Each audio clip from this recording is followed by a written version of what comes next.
Welcome back, guys. This session is designed to help you with the independent work. Specifically, we're going to be exploring the different factors that cause toxic algal blooms. So one of the main causes of toxic algal blooms is nutrient pollution. So let's go ahead and read a little bit about what nutrient pollution is. So there are natural sources of nutrients in the sea. But nutrient pollution can occur when nutrients from the land run off into local waters. Nutrient pollution can be thought of as the rocket fuel that can make algae grow rapidly. It gives them a buffet of nutritious substances to live on. So here is a visual review of some causes of algae blooms. So environmental conditions. Specific environmental conditions are needed so that algae could thrive, such as abundant light, high temperatures, high pH levels, stagnant water, and excess nutrients. Now, the sources of excess nutrients include agriculture, so fertilizer runoff, nitrogen and phosphorus specifically, and animal waste. Another source of excess nutrients is the industry, right? Factories, chemical discharge and waste. And finally, urban life. Sewage and waste runoff also contribute to excess nutrients. Now, climate change is increasing the frequency and severity of blooms due to increases in water and air temperature, increases in droughts and flooding, changes in salinity, increased amount of carbon dioxide, and sea level rise and coastal upswelling. So what we see here is pollution, right, flowing into these bodies of water. And when we say pollution, we mean excess nutrients, right? We always want to maintain a balance. And when that balance is thrown off, everything starts to suffer the consequences. And so nitrogen and phosphorus, an excessive amount of it, would be considered pollution. And what that could lead to is an explosive algal bloom, which becomes harmful to the aquatic ecosystem. So now I'm going to go ahead and play a YouTube video that goes over the different causes in a more visual manner so you get a better understanding of what's going on.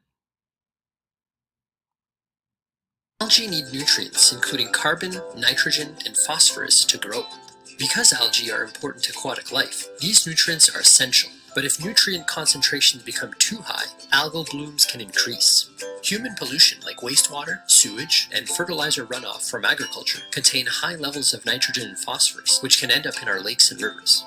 Why is it an issue? Dense algal blooms may make water unfit for drinking and recreational use. They often form green scums that are unsightly and smell bad. Some algae blooms can cause sickness and even death for organisms drinking the water. When algae die, it is decomposed by bacteria, which can remove oxygen in the water, occasionally killing fish. How do we know? Researchers added carbon, nitrogen, and phosphorus to experimental lakes to see which nutrients caused algal blooms. This included a lake divided by a vinyl curtain. Carbon and nitrogen were added to one side, and carbon, nitrogen, and phosphorus to the other. What we found: the side of the lake with carbon and nitrogen remained clear. On the side with carbon, nitrogen, and phosphorus, an algae bloom occurred, and the water became green. This confirmed that nitrogen and phosphorus were the cause of algal blooms. Later experiments added only phosphorus, which still caused an algae bloom. This showed the need to reduce phosphorus pollution to prevent blooms. When the amount of phosphorus in a lake is reduced, algae blooms can't grow. I hope that the video helped you understand the causes a little bit more clearly, but let's go over and recap some key points here. So based on our learnings, we know that pollution coming from sources such as agriculture are a big issue because they create an excess amount of phosphorus and nitrogen in bodies of water, which actually lead to an environment that's perfect for algal blooms.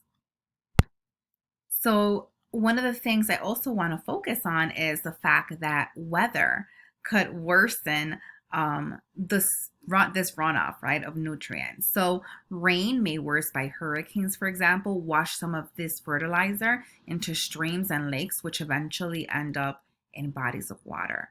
And so the runoff, again, is the source or another source of pollution into our waterways. And so it's very important to keep those things in mind when we think of causes, right, for algal blooms. And also when we start researching and brainstorming possible solutions. So now that we've explored some causes, let's look at what's being done to address this problem that we have. Done. The groundbreaking discovery that phosphorus stimulates algal blooms helped change water policy around the world. We have better sewage treatment plants, stronger water quality guidelines, and stricter pollution laws. Many laundry detergents and dish soaps, previously made with phosphorus, are now phosphate-free.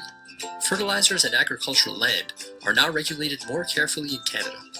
Research at IISD Experimental Lakes area helps us understand the effects humans have on the environment, enabling us to take meaningful action and make better decisions, keeping our water and ecosystems clean and healthy. So although some of our policies differ from Canada's, one of the things that we can take from this, and one of the big commonalities, is that the more we research and the more data we acquire on algal blooms, the more informed we can be to make decisions and create policies that could protect our environment. So we've done a lot of recap here, and now we're going to wrap it up with a cause and effect graphic organizer. So based on our learnings, what are some of the causes and what is the effect, right? And you have an abundance of data in this video to help you answer those. So go ahead and replay any section of the video that you want to help you with this task. And afterwards, you'll be much more prepared to tackle the independent work successfully. Good luck, guys.